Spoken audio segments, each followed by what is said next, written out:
Hello, beloveds. Here we are under this incredible full moon. I encourage you to take a deep breath and to just feel yourself here as you are merging with the technology that comes through these transmissions and what's really relevant for you, what's practical advice, what resonates. So maybe together, let's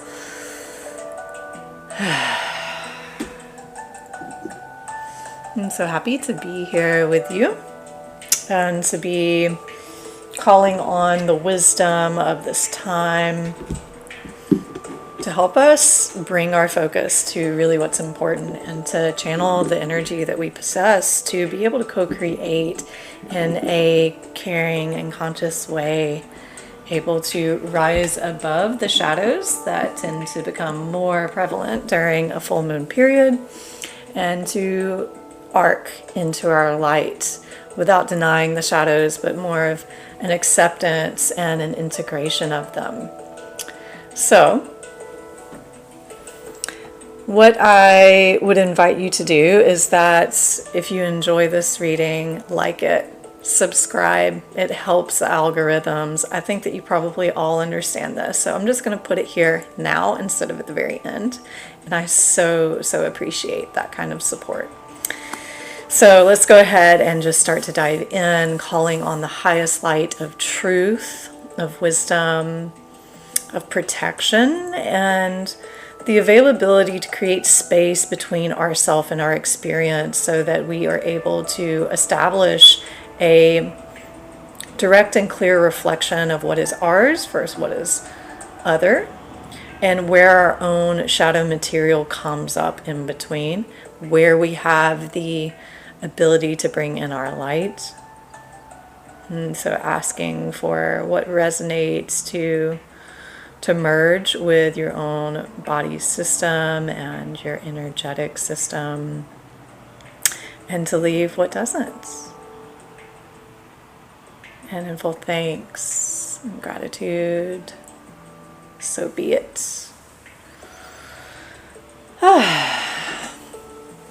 So this morning I've chose to, and it's morning for me here in Australia, I've chosen to work with the Mayan Oracle deck, the Scorpio deck, the Pluto deck, the Angel deck, and my favorite all-time go-to is my Shaman deck from Alberto, and I think her name is Corlette. Yeah, so we're going to first draw in from the Mayan deck.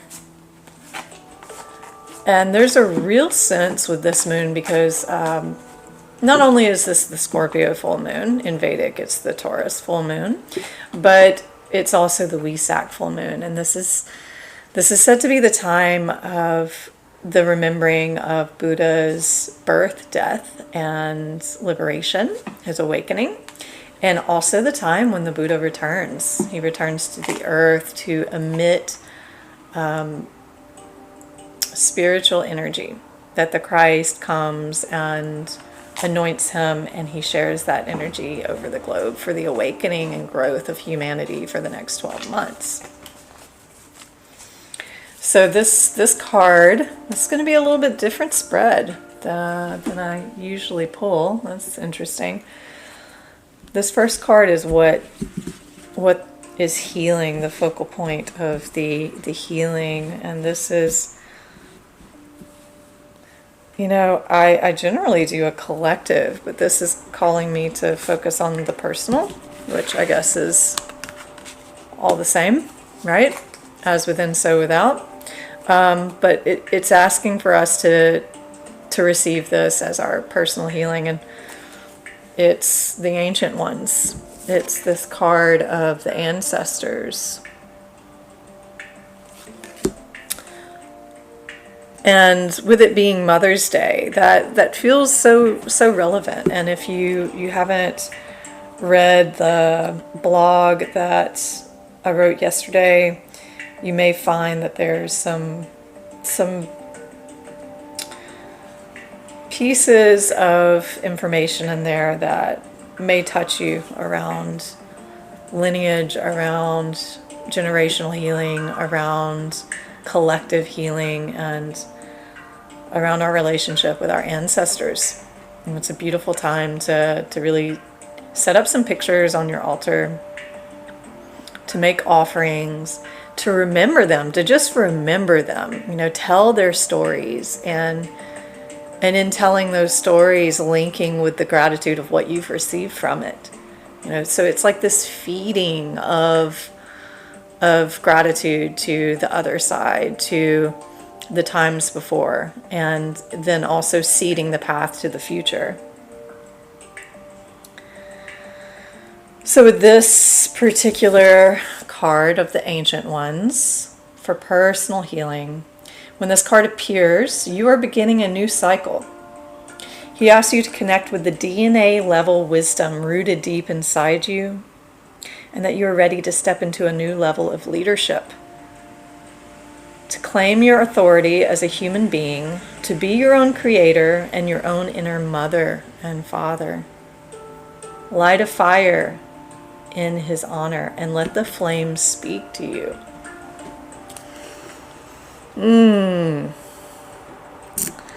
Okay, Spirit. What other guidance can you provide? Okay. Where we are stuck. And this is an indication that if there's somewhere that you're feeling stuck, to be asking for the proper help. And this doesn't mean just the help here in this world.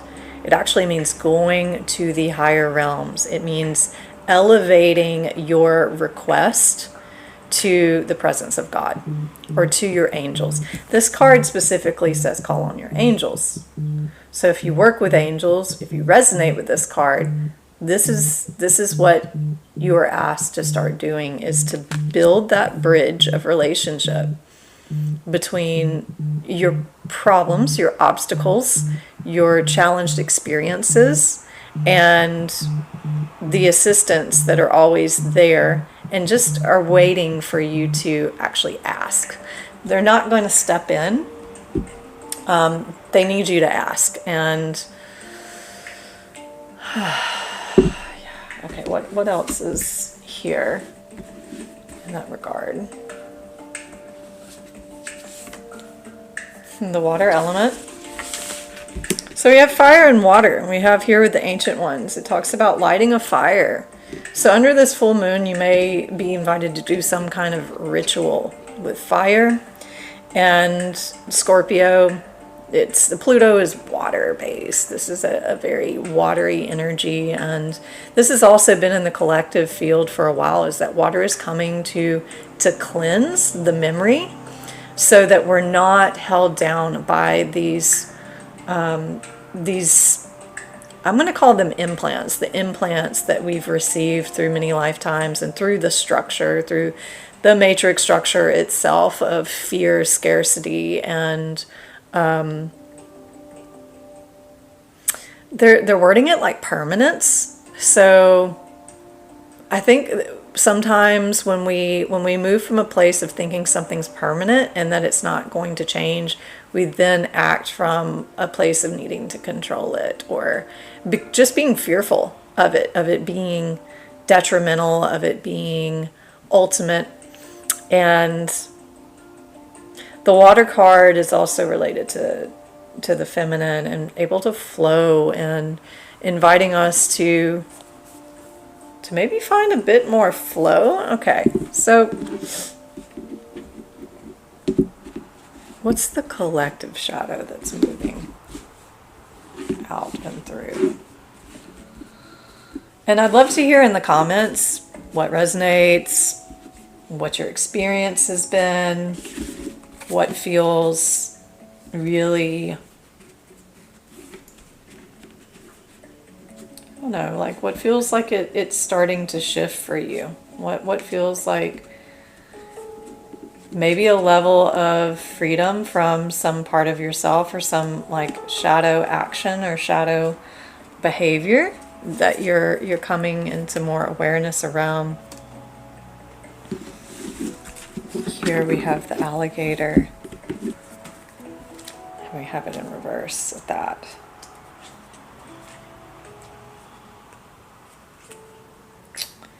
And intuitively, the alligator, it reminds me of the reptile brain. But it also reminds me of humility. It reminds me of like staying really low and connected with the mother. And they're cold-blooded. So I could see there being like some shadow there around cold-bloodedness.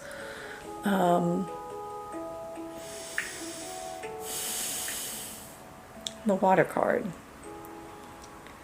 So this says hidden enemies, survival. So this speaks of how alligators tend to be like underneath the water, hidden beneath the surface. And there's something not to be trifled with, right? They also tend to be in like murky, placid water. It says now is the time to tap into your intuition. If something or somebody makes you feel wary, it's for a reason. Not everyone is who they seem, and it's possible that someone is waiting for that moment to strike when your defenses are low. This isn't meant to encourage paranoia, but to serve as a reminder that your gut instinct is the right one. If you don't trust someone, keep your distance. Alternatively, it's possible that you are in survival mode, thanks to past experiences that have left you feeling mistrustful. Take some time to discern which energy is present now, keeping in mind that it may be a little of both. And for further reflection, when you are in survival mode, your nervous system is out of whack. The frontal lobe of the brain, which controls our judgment and the ability to see the bigger picture, isn't functioning as it should. This can also manifest as root chakra issues. The root chakra is our lowest energy center, and it deals with concerns about safety. Take the time to ground yourself and really listen to your body. What makes you feel safe in your body and the surrounding environment? Give yourself those things. All right, this checks out with what I have been observing in the collective field is this restructuring of the root chakra, and it's this purgative. We've been in it for a while, this like purgative energy of everything that we have held fears around is starting to be amplified and pushed out through every lunar cycle, and particularly through these eclipse portals. It's like this squeezing of a sponge. And there's absolutely, I'm being reminded right now just to like speak about AI. Like AI is probably not what you think it is. Like there's some wonderful benefits to it, and it needs to be, don't become so friendly with it and let your guard so far down that you don't realize that this is not a sentient life force, that this is programmed, and it's programmed. Let me ask this. What do you think the motivation is behind the programming? Is this the same motivational forces behind big pharma, big tech, big school, big ag? Is this the same motivational force, which has to do with control, monopolizing, slavery? Just ask those questions. So for some reason that's here, and to be very mindful, vigilant about your interactions with that, and to not just totally let your guard down around it. There's something really like poignant about bringing attention to that. And then we can start to go out bigger than that and expand out, looking at, there's certain things that are shifting geopolitically, economically, and as those are occurring, and as any issues arise, to be very inquisitive, to watch your own survival mechanism. And so that's on a larger collective scale, right? But on a more personal scale, how does that apply? Like, what in yourself is allowing certain people to come in that you just have a little confusion about? It's like, maybe you're aware of some really, like, a strong attraction or a strong pull to someone, or maybe it's someone you've been with for a while, and still there's like this little intuitive ping, like, that you've always gotten. Maybe you've ignored it, maybe you've let your boundaries down because you're like, oh, I can trust this person, which is like textbook narcissist empath dynamic. Is we tend to, like, there are certain cues that narcissists give to disarm the empath, and we all have narcissistic and empath traits, but that's just what's coming through. It's like really looking at the people in your life. There's probably somebody, and something doesn't feel quite right about it.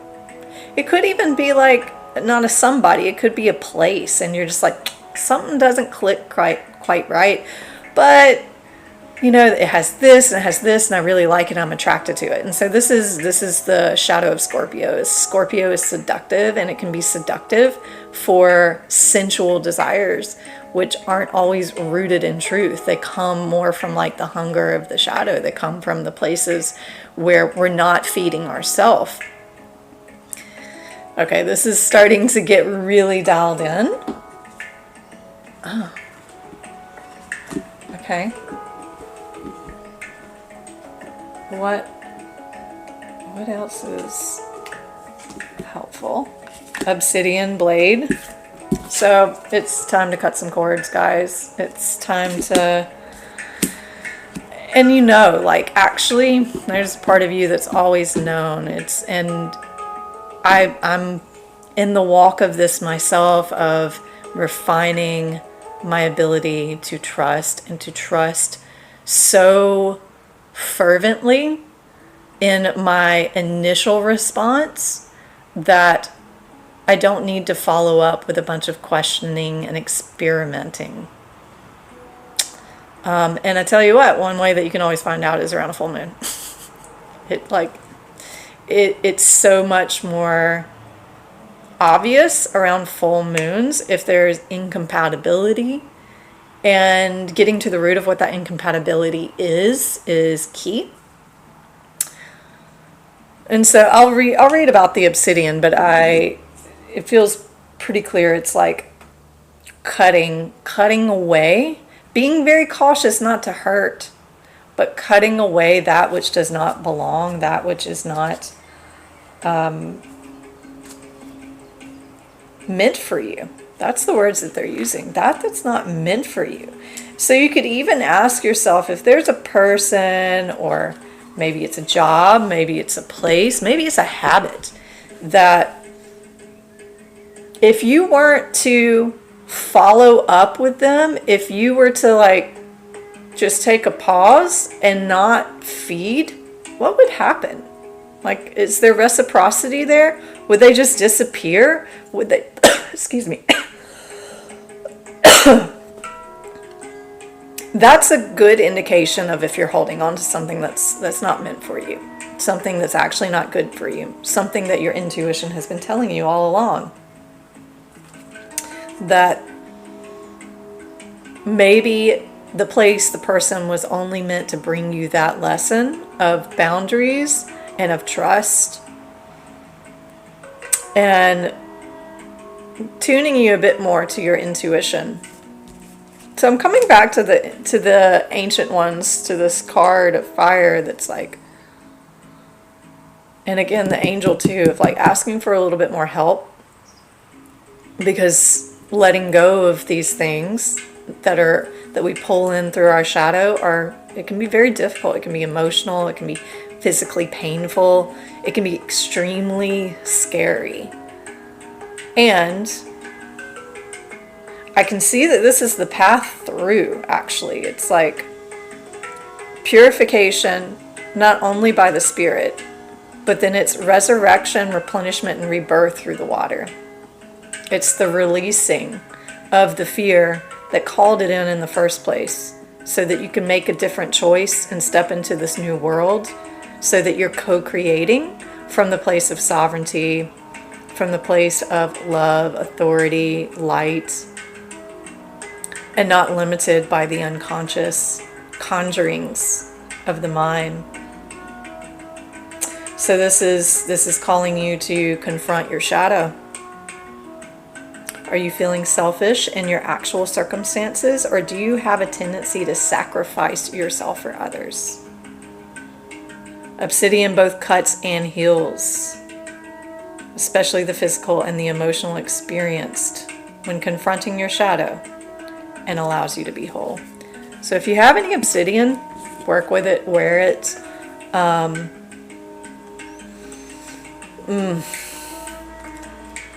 And with the water, so if you do some kind of ritual with a fire, whether it's lighting a candle, whether it's burning something, you can burn the things that you're ready to release, the contract that you're ready to release with that shadow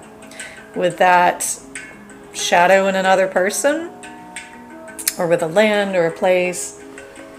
And then there's something about bringing in the water, and I see it like as a full immersion, like going into the water and fully immersing yourself. And when you're coming out, like letting all of that residue of the memory coils, the memory complex, wash away.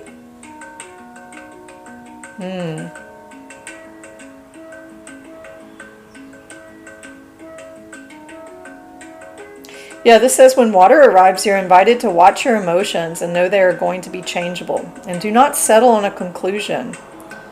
If you feel joy, feel it fully. If you feel sad, allow sadness to move through you.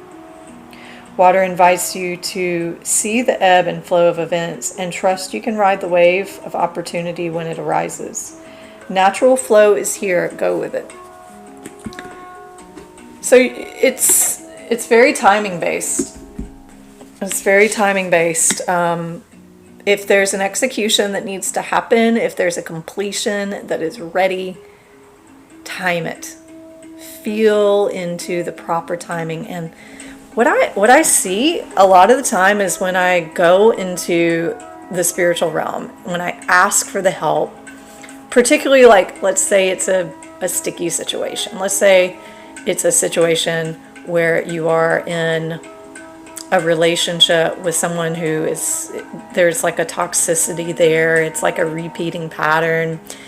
And you call on this help, and maybe you've been fearful of letting it go because of how they'll take it. You know, maybe they have like outbursts of anger. Maybe they're violent. Maybe they're you're afraid of their reaction.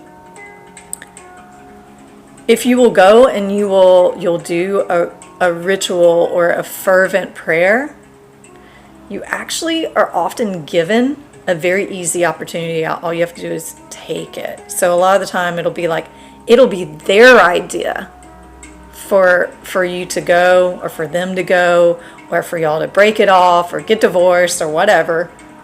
And all you have to do is say yes. And really it's such an assistance, because it's so much harder to go in cold into that. And this reminds me of the alligator too, is like alligators have to sit in the sun. All reptiles need to sit in the sun in order to get enough energy to move the body with like more fluidity. They charge under the sun. So receiving that allows you to go in to a situation that's already warmed up, and all you have to do is just choose and take the action. Follow through. I can feel there is such an access point under this moon to claim it, to ask for the assistance, and when that opportunity comes, to take it. Prepare yourself to take that invitation. And we arrive at the holy mountain. This is where we are going. Ultimately, we're all going here, but those of you who choose to Sacrifice to yourself.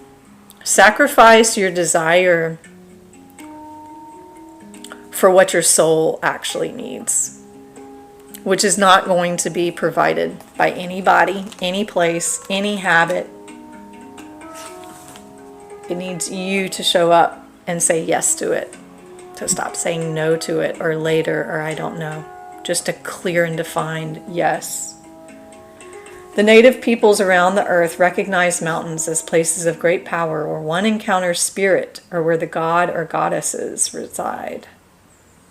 And here we are on the Wesak moon, and people go and gather at the Himalayas, the great mountains. And so you could even maybe like tune into that, these ancient ones that are here now, and it's so alive, just going before the Himalayas, calling on the wisdom of the Himalayas and the great teachers who have merged with the technology from that part of the earth and the stars, and welcoming the great Buddha and great Christed beings, Yeshua, the Magdalens, any of those teachers that feel really personally connected with you and what you believe when it comes to healing and wholeness and miracles, allowing that assistance to come in. It says in Tibet, pilgrims circumambulate Mount Kailash to bring prosperity. In Peru, pilgrims climb the ice-capped Mount Asangate to receive the starlight and bring fire to the earth. Here, I'm sitting right at the base of Mount Kulam and not far off from Nindari. And these all are mountains that are able to support and hold and provide a level of protection and also deliver support in aligning with the highest timeline, to say it simply. So even calling on the mountains that are close to where you are physically or from where your home is. And this says, it invites you to go on a sacred pilgrimage to acquire vision and perspective.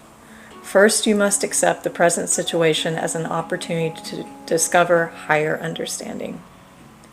Find a sacred altar where others who came before you have prayed and found wisdom, and make your offering there. Make a commitment to walk with courage, love, and compassion until you see with clarity the perfection of all. Whew. So be it. So calling that in for all of you who are receiving this message. Breathing in and welcoming in the grace of these mountain beings, of your ancestors, of the beloved light of God in all of its many forms, human and beyond. And that what is meant for you shall stay, and what is meant to go will go, and you will have the courage, the clarity, and the verbal communication skills to allow that to flow and go in its perfect timing.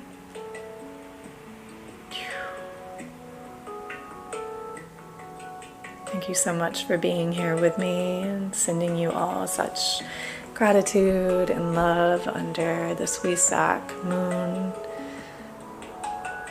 May the lights touch deep down into the underworld of your being and illuminate the path to your home. Until we meet again, stay pure, keep it simple. Pura vida.